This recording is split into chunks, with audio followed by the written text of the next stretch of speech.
Olá, tudo bem? Que bom que você está aqui assistindo esse vídeo. Isso significa que de alguma forma você demonstrou ou demonstra interesse pela auditoria interna e acabou chegando até esse vídeo aqui. Então, como você está vendo aqui na tela, nós vamos dar uma olhadinha, né? Vamos dar uma repassada bem simples, bem prático, sobre a norma brasileira de contabilidade profissional, né? A NBC-PI 01 para a função de auditor interno. São as normas profissionais do auditor interno. O que a gente tem aqui nessas normas? São apenas esses 6 itens, né, que nós vamos abordar agora, que é sobre a competência técnico-profissional, a autonomia profissional, a responsabilidade que o auditor tem na execução dos trabalhos, seu relacionamento com os profissionais das outras áreas, o sigilo, nós vamos ver o que é o sigilo, e a cooperação com o auditor independente. Então, vamos avançar já para a gente poder passar todo esse assunto de uma forma bem ágil, né? Primeiro item que a gente tem na norma, na NBC-PI 01, é a de competência técnico-profissional. O que significa isso? Ou o que a norma diz relacionado à competência? Vou ler o ponto para nós, para entendermos mais facilmente. Seria o seguinte: o contador, na função de auditor interno, deve manter o seu nível de competência profissional pelo conhecimento atualizado das normas brasileiras de contabilidade, das técnicas contábeis, especialmente na área de auditoria, da legislação inerente à profissão, dos conceitos e técnicas administrativas e da legislação aplicável à entidade. Ou seja, todo profissional de auditoria interna precisa se manter atualizado em relação a qualquer norma de contabilidade, atualizado com as técnicas contábeis, principalmente na área de auditoria. Então, para que o auditor consiga desempenhar um bom trabalho, o auditor interno consiga aplicar de uma forma bem satisfatória todas as suas técnicas, procedimentos, enfim, no decorrer da sua auditoria, é necessário que ele esteja sempre atualizado. Então, a gente sabe que o cenário de leis, o cenário de normas muda constantemente. Tivemos há pouco tempo normas internacionais de contabilidade, né? Então a norma brasileira sendo alterada, ou digamos, sendo adaptada às normas internacionais. Então é muita coisa que o profissional precisa estar apto, né, para que possa desempenhar uma função com qualidade, uma função com eficiência. Então, nesse primeiro item, a gente tem bem claro pela norma que o auditor ele precisa estar sempre atualizado com todas as normas e leis inerentes à área. Avançando um pouco para o ponto 2, seria a autonomia profissional. O que seria autonomia profissional? O texto diz o seguinte, que o auditor interno, não obstante sua posição funcional, deve preservar sua autonomia profissional. O que seria isso, gente? O auditor, ele, por mais que seja funcionário da própria empresa em que ele audita, ele precisa manter a sua independência, ou seja, manter a sua autonomia. Tanto é que na maioria das organizações, se não acredito todas elas, o auditor interno responde diretamente ao mais alto escalão da empresa, seja a presidência, diretoria, conselho. Então, a auditoria interna tem que responder ao mais alto escalão para preservar sua autonomia, a sua independência. Ele não pode sofrer nenhum tipo de pressão, seu trabalho, suas opiniões não podem ser alteradas por nenhum tipo de pressão ou de algum fator, principalmente dentro da empresa, digamos de outras áreas. Porque imagine só se o auditor interno respondesse, por exemplo, a um órgão de diretoria dentro da empresa, ou a uma gerência, e a empresa tendo várias outras gerências pares, como é que ficaria? Como é que ficaria o auditor, de repente, auditando uma área e a outra no mesmo nível da que está sendo auditada? Não teria como dar certo, o auditor não teria sua autonomia preservada. Então, por isso que fica bem claro esse ponto aqui relacionado à autonomia profissional do auditor. Bem claro. Partindo para o ponto 3, a gente tem o seguinte, 3.3, né? Responsabilidade do auditor interno na execução dos trabalhos. É óbvio que o profissional ele tem responsabilidades ao executar todos os seus trabalhos, e as responsabilidades quais são? Vamos ver a partir de agora. Primeiro subitem, o auditor interno deve ter o máximo de cuidado, imparcialidade e zelo na realização dos trabalhos e na exposição das conclusões. Então aí a gente pode ver alguns fatores que determinam todo o trabalho de um auditor. Ele precisa ter cuidado, ele precisa ser imparcial, ele precisa ter zelo, porque ele lida com informações muito importantes, ele lida com pessoas, ele lida com situações que de repente vão prejudicar algumas pessoas, enfim. Então ele precisa ter muito cuidado todo o decorrer do trabalho. Próximo subitem é o 3.3.2, como você está vendo aqui. A amplitude do trabalho do auditor interno e sua responsabilidade estão limitadas à sua área de atuação. Ou seja, a gente pode entender nesse ponto que o auditor interno ele também precisa ter muita responsabilidade, só que essa responsabilidade vai se limitar ao seu âmbito de trabalho, digamos assim. Por exemplo, a atuação dele é a auditoria interna das áreas operacionais da empresa. Então, toda a parte operacional é ali que vai se limitar a responsabilidade do auditor. Se ele é um auditor interno de todas as áreas da empresa, então todas as áreas também estarão dentro dessa responsabilidade dele. Então é esse tipo de limitação que este subitem aqui veio se referir. Próximo subitem, que é o 3.3.3, diz que a utilização da equipe técnica supõe a razoável segurança de que o trabalho venha a ser executado por pessoas com capacitação profissional e treinamento requeridas nas circunstâncias. Sim, existem determinados momentos em que o auditor interno vai se utilizar de uma equipe técnica para realizar um trabalho. Uma equipe técnica que vai suprir, de repente, aquele conhecimento que o auditor interno não tem, justamente por ser um conhecimento técnico. Eu já citei em uns vídeos anteriores sobre, por exemplo, laudos técnicos em cima de imobilizado. De repente não é a função, não é o conhecimento técnico que o auditor interno possui.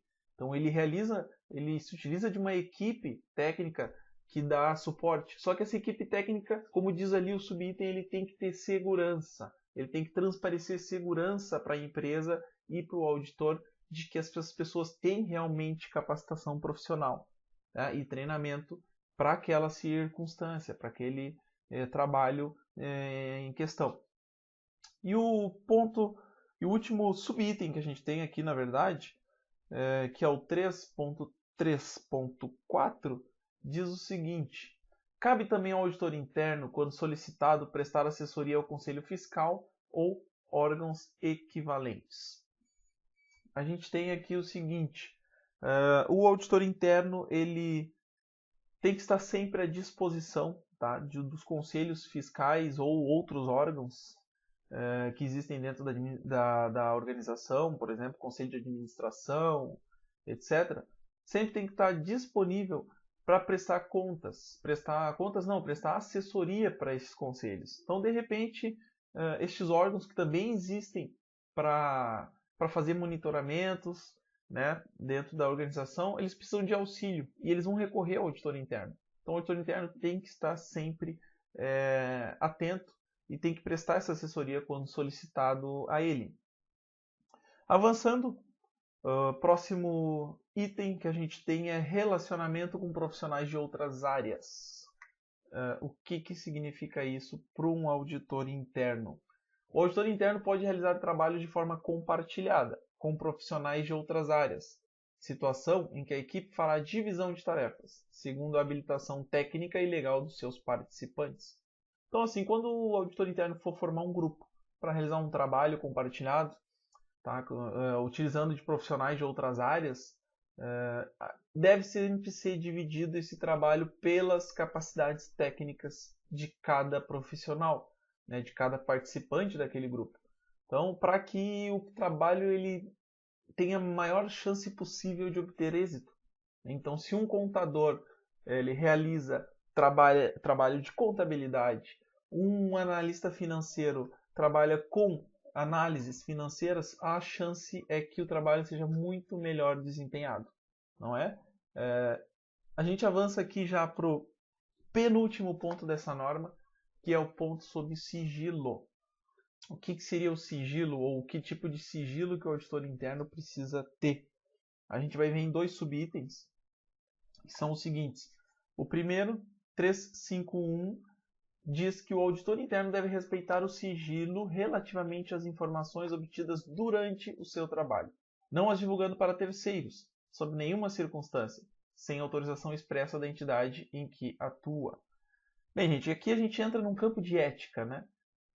Um campo de ética e moral. Se eu estou falando para você que é um profissional com ética, isso aqui vai ser básico. Esse ponto aqui não precisa nem ser repetido, porque com certeza todas as informações a que você tiver acesso, eu tenho certeza que você, como um profissional ético, vai saber muito bem como lidar com essas informações.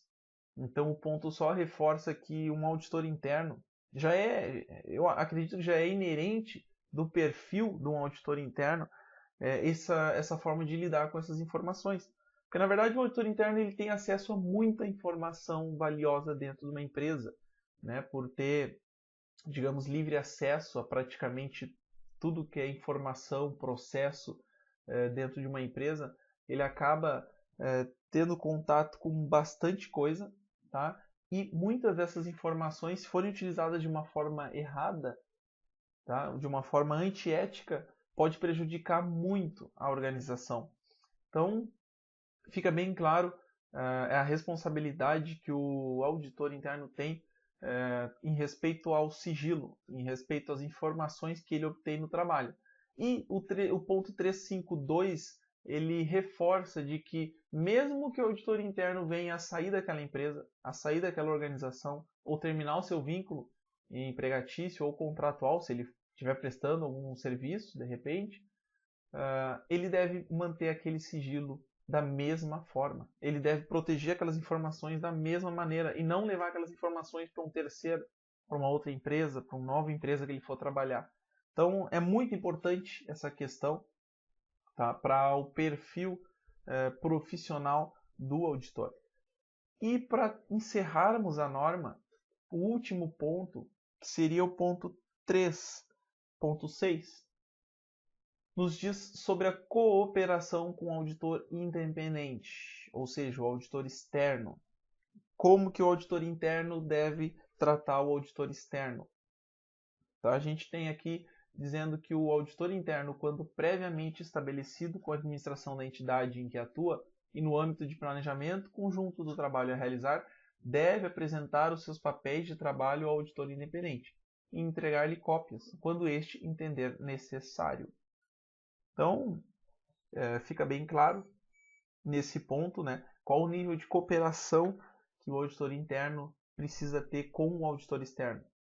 O auditor externo, quando vai realizar seu trabalho de auditoria contábil, né, auditoria das demonstrações, pode vir a solicitar papéis de trabalho do auditor interno, né, o trabalho para que sirva como base para ele, para o auditor externo. O auditor, nós, auditoria interna, devemos apresentar esses papéis quando solicitados, entregar as cópias se o auditor externo achar necessário. Então é uma relação de cooperação entre as duas áreas ou os dois profissionais, que seria a auditoria interna e a auditoria externa. Muito bem, é uma síntese apenas, né, da norma, até porque ela é bem curta, né, a norma de auditoria PI 01, que a gente acaba de encerrar nesse momento. Então eu espero que tenha ficado pelo menos um pouco mais fácil de compreender, de decorar ou de entender a norma de auditoria interna profissional. E espero também que os vídeos anteriores sobre a norma técnica de auditoria interna também tenha sido de grande valia para você, tenha aprendido pelo menos alguma coisa a mais, ou tenha entendido um pouco mais a norma, tá? Para que você possa aplicar no seu trabalho de auditoria, na sua profissão ou na sua futura profissão, se você estiver começando nesse ramo, né? Ou nos seus trabalhos de faculdade, de universidade, também possa servir. Eu quero deixar aqui, por último, o meu muito obrigado por você ter acompanhado toda essa série de vídeos, por ter consumido esse conteúdo que eu fiz com bastante cuidado, né? Que eu fiz com bastante empenho também, que me rendeu aí um pouquinho de trabalho, mas fica aqui meu agradecimento.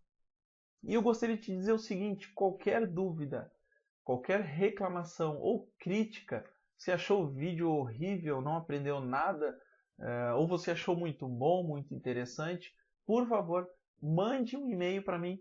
Você tem aí na tela agora o meu contato, tá? Que é o contato@checklistdeauditoria.com.br. Esse aqui é o meu site, tá? É um site sobre auditoria, auditoria interna, auditoria externa, tem alguma coisa sobre controle interno, sobre contabilidade. Você pode ver lá bastante conteúdo bom. E se você tiver qualquer dúvida, por favor, me mande um e-mail, que sempre que possível eu respondo os e-mails, tento ajudar as pessoas da melhor maneira.